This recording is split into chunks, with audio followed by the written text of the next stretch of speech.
করলো জান্নাতের টিকিট পাওয়া যায়। আরে ভাই, জান্নাতের টিকিটের দর করলে পাওয়া যায়, তাহলে আমাদের নামাজ রোজা করতে হলো না। এই মা বোনেরা, আপনারা ছোট ছোট, আপনারা এখনো আমাদের জান্নাতের চান নাই। যিনি আছেন বিদেশে আছে, যিনি নেতৃত্ব দিচ্ছেন আপনাদেরকে, যিনি আহ্বান করেছেন আমাদেরকে পাঠিয়েছে, আপনাদের মাঝে পাঠিয়েছে একটা কথা বলে, আমার সেই মা বোনদের কাছে আপনারা যান। যে মা বোনেরা বাংলাদেশে রাষ্ট্র ক্ষমতায় বারে বারে ধানের শীষকে বিজয় করেছে, আপনারা সে নারী, আপনারা সে মহিলা, আমরা জানি বগুড়াতে ধানের শীষ সরাতে চাই। তারপরে বলবো নির্বাচন বাঞ্চার করার জন্য একটি ষড়যন্ত্রকারী দল নেমেছে। এই যে আমার দল করলো জান্নাতের টিকিট পাওয়া যায়। আরে ভাই, জান্নাতের টিকিটের দল করলে পাওয়া যায়, তাহলে আমাদের নামাজ রোজা করতে হলো না। আমরা আল্লাহকে বিশ্বাসী, হিন্দুরা ভগবানের বিশ্বাসী। এখানে হিন্দু বোনেরা আছে, আপনি দেখেছেন নিপুণ রায় আজকে কিভাবে নিজের করে পরিচিত হয়েছে। আপনারা দেখেছেন আপনাদের শহীদ প্রেসিডেন্ট জিয়া রহমান নারী ক্ষমতার জন্য, আমি একজন সাবেক মন্ত্রী, আমি মন্ত্রিত্ব করেছি। আজকে আপনাদের সন্তানরা জাতীয় দেশের বেগম খালেদা জিয়া শিক্ষার বিনিময়ে খাদ্য উপবৃত্তি দিয়েছে, আপনাদের মেয়েরা আজকে বড় বড় লেখাপড়া করতে পারছে। আর শিশুদেরকে মানুষ করার জন্য বিভিন্ন ভাবে আজকে পরিকল্পনা করছে এবং সে তারেক রহমান।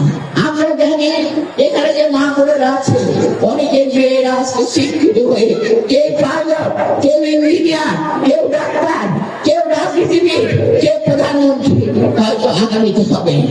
আমরা থাকবো না, কিন্তু মা আপনারা মনে রাখবেন আপনাদের হাতে আজকে দেশ গড়া প্রধান হাতিয়ার।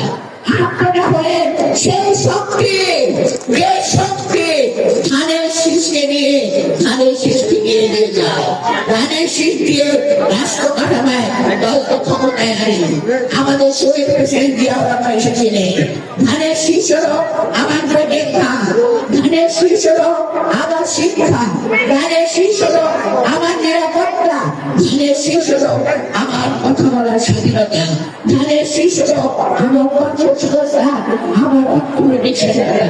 বোনেরা, আমাদের সময় আমি কথা বলবো না, শুধু একটি কথা বলবো, আপনাদের মায়ের সঙ্গে, আপনাদের পুত্রবধূ দেশনেত্রী বেগম খালেদা জিয়ার সঙ্গে এই বগুড়া শহরে আমরা বারবার এসেছি। বগুড়া তাদের প্রিয় জায়গা, বগুড়া আমাদের গর্বের জায়গা। আমরা আশা করবো আমাদের বোনেরা, আপনাকে কিছু করতে হবে না। এখানে হিন্দু, মুসলমান, বৌদ্ধ, খ্রিস্টান সবাই মিলে আমরা একটা জাতি, আমরা দেশকে স্বাধীন করেছি। আমরা গণতন্ত্র রক্ষা করতে পারি, আমাদের জন্য গণতন্ত্র মানুষের স্বাধীনতা দিয়ে আমার সরকারকে সুসন্তান হিসেবে গড়ে তোলে, আগামী দিনে নতুন ভাবে গড়ে তুলব, যাতে মানুষ হয়, সুনাগরিক হয় এবং দেশে নেতৃত্ব দেয়। এখানে অনেক তরুণ ভাইরা আছে, আগামী দিনে এই তরুণ প্রজন্ম আজকে আমাদের দীর্ঘ 17 বছর কি আন্দোলন, সেই আন্দোলনে আমাদের অনেক ভাই বোন হয়েছে এবং অবশেষে তরুণ প্রজন্ম ওটা আন্দোলন নেমে শ্রমিক জুলাই যে গড়ে উঠা, সেই গড় উত্থানে আমাদের শিশুরা, মায়েরা দুইপত্র হয়েছে, আমাদের ছাত্ররা, শ্রমিকরা দুইপত্র হয়েছে। তাদের জন্য আজকে আমাদেরকে মনে রাখতে হবে এদেশের স্বাধীনতা ধানের শীষ, এদেশের স্বাধীনতা তারেক রহমান, এদেশের স্বাধীনতা দেশের বেগম খালেদা জিয়া। আমি আজকে এখানে যারা আয়োজন করেছি, বিভিন্ন সিনিয়র নেতৃবৃন্দ, অঙ্গ সংগঠনের নেতৃবৃন্দ, আমি মহিলা দলের নেতৃবৃন্দ, আপনাদের সবাইকে ধন্যবাদ জানাচ্ছি, এই কৃতজ্ঞতা জ্ঞাপন করছি। বগুড়া শহরে এত সুন্দর আজকের এই নারী সমাবেশটা আয়োজন করেছি। শেরপুর এবং ধুনুর উপজেলায় আশা করবো আমরা আবারও আসবো।